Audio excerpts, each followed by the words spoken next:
Të nderuar besimtar, Kurani është mrekullia më e madhe që Allahu Azza wa Jalla ka dhënë ti umetit musliman e mbar. Është mrekullia më e madhe pas vdekjes së profetit alayhis salam që ne sot e kemi ndihuar padyshim që është libri i Allahut Azza wa Jalla. Është mrekullia që çdo musliman fare thjesht mund ta thekë e ka në dorën e tij dhe mund ta prek realisht në jetën e tij. Është pikërisht libri i Allahut Azza wa Jalla. Allahu të libër të mrekullueshëm që nuk ka të përsëritur, që është libri i zbritur nga Allahu Azza wa Jalla përmjet Jibrilit alayhis salam në rrugë të sakta pa pikë dyshimi që është zbritur në atë shpalljes profetit tonë Muhamedit alayhis salam. Është një libër që ka nisur duke falendëruar Zotin e botëve Allahu Azza wa Jalla, duke përfunduar me fjalën njerëz, nas, sepse ky Kur'an ka zbritur për njerëzit edhe për gjindat. Në shumë vende Allahu Azza wa Jalla e nis me shkronjat e ndërprera. Në shumë vende Allahu suret e Kur'anit famlar i nis duke u drejtuar besimtarëve o ju që keni besuar. Në disa vende të tjera Allahu i drejtohet o ju njerëz. Në disa vende ai nis duke u betuar Allahu Azza wa Jalla.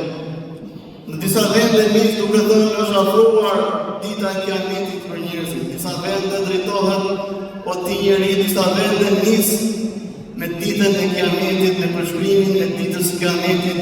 Në disa vende nis duke thënë o ti mbuluar edhe kështu me radhë.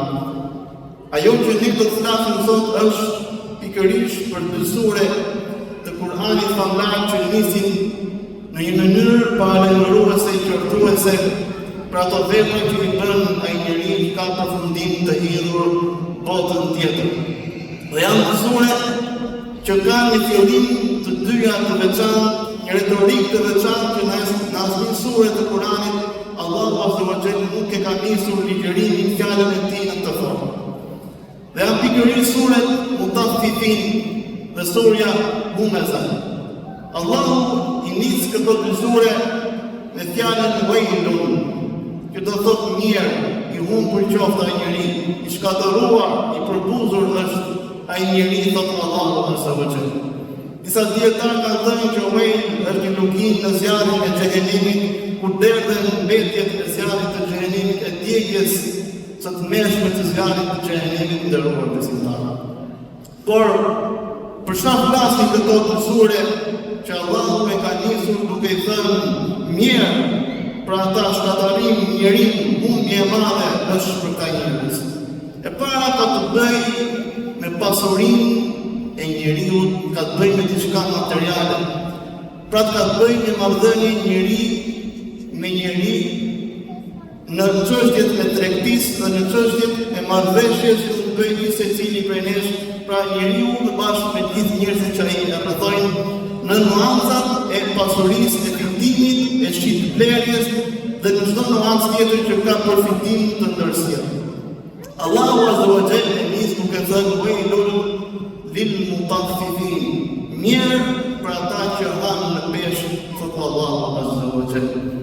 Alladhina idha iktalu ala an-nasi yastawfun, që kur matin për veten, ata hanë në peshë, kur matin për veten e marrin masën e plot, ndërsa kur matin të tjerëve, thotë Allahu Azza wa Jalla, me lider ose me kandar, u paksojnë njerëzve, thotë Allahu Azza wa Jalla.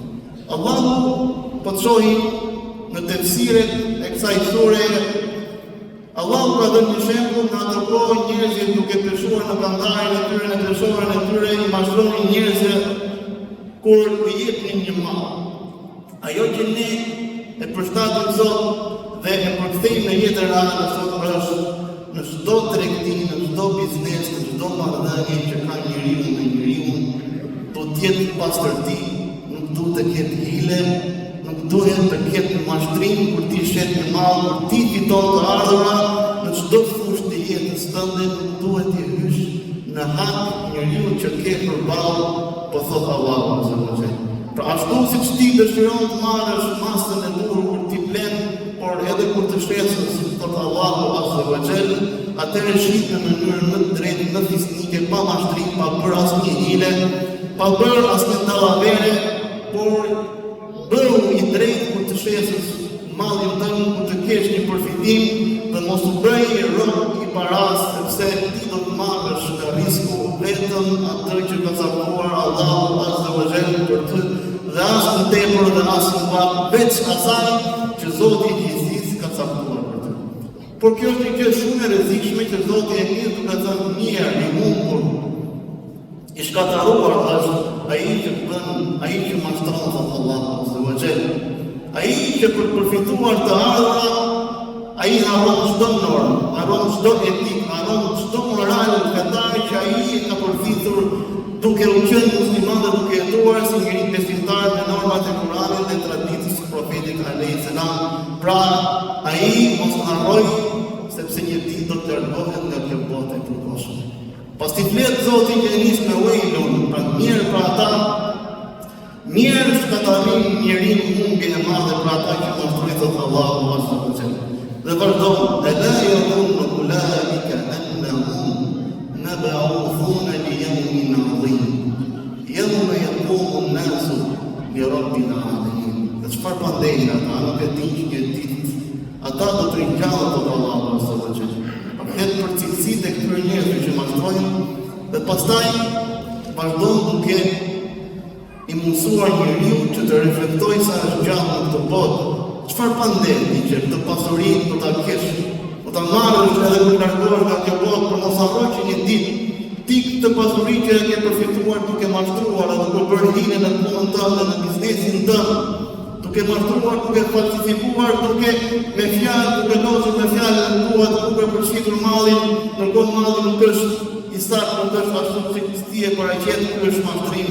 Dhe çfarë pandeti ka njerëz një ditë, ta dini të thotë që do të dini para Allahu azza wa jall, dhe të njëri do të dalë para Zotit të botëve, Allahu azza wa jall, dhe thotë, mirë dhe këta të tjetë në Sijjin, të ati shfarë Sijjini, thotë Allahu azza wa jall, është libri i shkruajt dhe mirë për gënjeshtarët që përgënjeshtrojnë ditën e gjykimit. Pra, njeriu e nis mundanitë edhe si besimtar, kur ai mashtron një herë i bëhet pjesë e jetës tij, dhe pastaj njeriu harron që ai është i përkohshëm, harron edhe botën tjetër dhe ai fillon ta përgënjeshtrojë në mënyrën se si ai jeton në këtë botë përkohshme, në mënyrën se si ai përfiton riskun, furnizimin e tij, dhe mirë për ta gënjeshtarë që përgënjeshtrojnë ditën që do dalin para Allahut azza wa jalla, thot Allahu i madhëruar në surën Mutaffifin.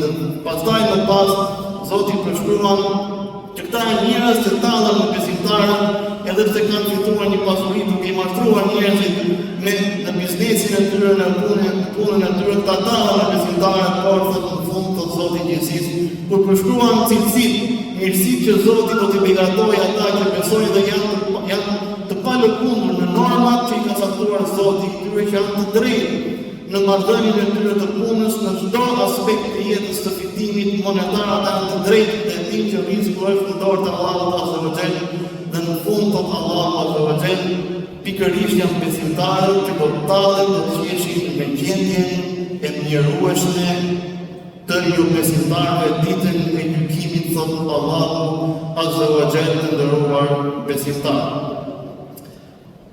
Allahu na tregon mjaft qartë të gjë në surën Mutaffifin. Ai njeri që mashtron nuk është prej nesh, thot profeti alayhis salam. Wa man yadhlum ya'ti bima dhalla yawm al-qiyamah. Ai që mashtron nuk është prej nesh, thot profeti alayhis salam.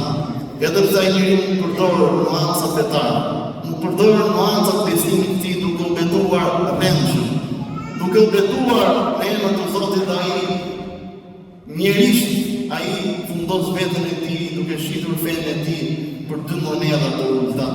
Dhe ja harron që riskun e ka dorë Zoti i gjithësisë. Dhe ai që mashtron ta ditët Allahu që do të vijmë atë që na mashtruar ditën e gjykimit. Besimtari nuk gënjen. Besimtari nuk mashtron asnjëherë. Besimtari mund të mashtrohet, mund të gënjehet nga të tjerët, por nuk gënjen asnjëherë. Nuk mashtron asnjëherë me vetdije besimtari, nuk mashtrohet nga të tjerët. Mund të jetë një gjendje dobësi, ai nuk mashtrohet, por kjo është e mundur, por kurse si besimtari me vetëdijën nuk mashtrojë njerëzit e tjerë të nderuar besimtarë. Ajo që ka dhe një lidhje shumë pikërisht në këtë sure Mutaffifin është edhe sureja Humezah, që Allahu e nis në të njëjtën mënyrë, ku thot wailul likulli humazatin lumazah. I shkataruar, i njeruar është çdo shpifës dhe çdo tallës dhe çdo njeri që përqesh të Allahu. Dhe thot çdo ka përdorur fjalën likulli, wailul likulli humazatin lumazah. I mirë, i shkataruar, i poshtruar, i humbur është qoftë ai njeri që i përqesh njerëzit, që i përgojon njerëzit me gjuhën e tij.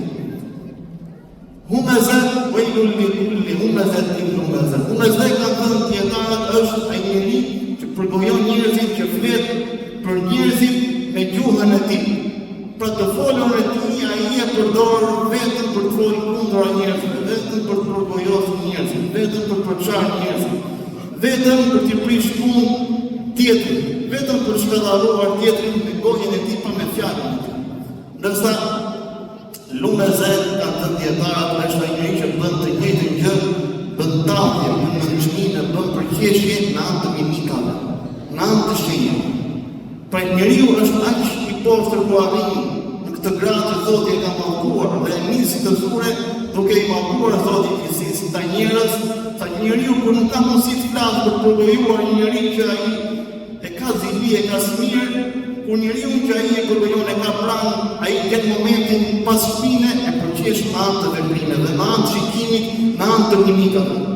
Dhe këto gjëra janë të ndaluara rëndësish për cilin do njeri në këtë botë, qoftë besimtar, qoftë besimtar, këto gjëra janë të ndaluara rëndësish dhe këto gjëra që njeriu në atë falimentim që tha profeti alayhis salam, tha i pyeti shokët e tij, a i dini kush është i falimentuari nga muslimanët nga ummeti im? Ata i thanë nuk e di më dërguari i Zotit, Allahu dhe i dërguari i tij e din më së miri. Tha janë ata besimtarë që kanë agjëruar, kanë falë namaz, kanë dhënë zakatin, kanë bërë të gjitha detyrimet, por nga ana tjetër nuk e kanë ruajtur gjuhën. E kanë tallur, e kanë përqeshur, kanë përgojuar, tha profeti alayhis salam. Dhe këta njerëz që ti i ke hyrë në hak, duke i prishur punën e tyre, duke i përgojuar, duke i tallur, duke i nënçmuar për ato që kanë, për ata që janë si marrë, si pasuri, si veshje, si në mjetin që ai kanë, çdo gjë njeriu që ti e përqesh e tallur, ky njeri ditën e gjykimit do të dalë para teje, do të kërkojë drejtën dhe Zoti i gjithësisë, profeti alayhis salam, nuk ndërhyn në mes robëve të tij. Allahu më falë, më të falë çdo mëkat veç shirkut, por mes dy robëve kur ti ke hyrë në hak, shikoni sa e madhe është.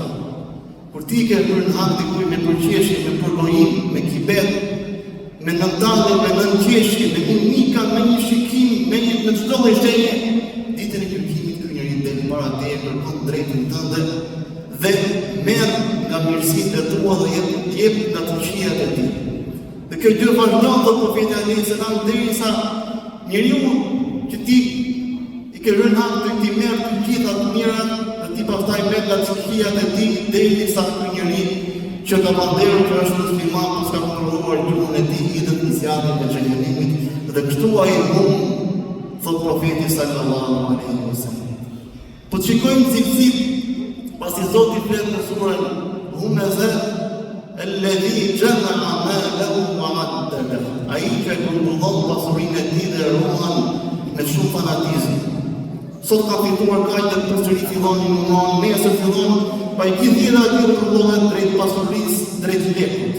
Dhe nuk i intereson asnjë në rëndësia i fiton, sepse të çfarë ai flet me jetën e tij, i kthen çdo gjë kundër, ai ka një zot vetëm pasurinë e tij. Lekun, da i çdo ditë është i lidhur ai shumë dhe e ruan në atë formë thot Zoti i Kristit dhe e ruan duke pandehur yahsabu anna malahu akhlada. Duke pandehur se ai në këtë pasuri do të jetë i pavdekshëm. Pra të dyja suret kanë një lidhje shumë të bukur, sepse në surën Mutaffifin Zoti flet për humbjen e atyre që maftojnë njerëzit për të përfituar pasurinë e tyre. Në surën Humezah flet për ata njerëz që flasin, përgojojnë fjalën pas shpine, bëjnë çdo lloj komploti, me anë të shenjave, me anë të mimikave, përbuzje në çmim pas në çmimi, përgojim pas çdo përgojimi, që këta duke pasur pasurinë mendojnë që janë pronar të njerëzve. Dhe njerëzit i shkojnë pranë për njerëzve, dhe ta vetëm të flasin keq për tjerë, vetëm të përgojojnë të tjerë, të mashtrojnë, flasin dhe çdo gjë, sepse janë lidhur aq shumë me pasurinë dhe mendojnë që do të jenë të përjetshëm bashkë me pasurinë e tyre. Kella la yunbadanna fil hutama. Por jo thot Zoti, këta do të flaken në zjarrin e xhenemit që është hutama. Fjala folja nebe dhe ka kuptimin nebe dhe të flaket tutje duke u hedhur me poshtëri. Pikërisht Allahu azza wa jalla për ta njerëz që i poshtëronin njerëzit, i përçmonin, i nënçmonin, i umrenin, i përbuznin, i ulnin me anë të gjuhës së tyre, me anë të mimikave të tyre, ta njerëz do të jenë të nënçmuar. Zoti ka përdorur pikërisht foljen flak tutje me poshtërinë dhe lumbe dhëmbe dhe e ka përforcuar me dy lidhëza përforcuese kusht një arabisht le dhe fjala dhe shepja le lumbe dhëmbe fil hutame. Do të jenë në mënyrë të diskutueshme, thot Allahu azza wa jalla në zjarrin e hutames. Dhe aty di çfarë është hutame? Thot Allahu azza wa jalla, narullahi muqaddam. Është zjarri i ndezur i Allahut azza wa jalla. Është dënimi i Allahut azza wa jalla. Dhe kjo lloj retorike për zjarrin e xhenemit nuk është përdorur në asnjë vend tjetër të Kuranit. Që thuhet zjarri i ndezur i Allahut, do të dënimi që është dhënë i Allahut azza wa jalla. Dhe këta njerëz do të futen në një dhomë që është e mbyllur.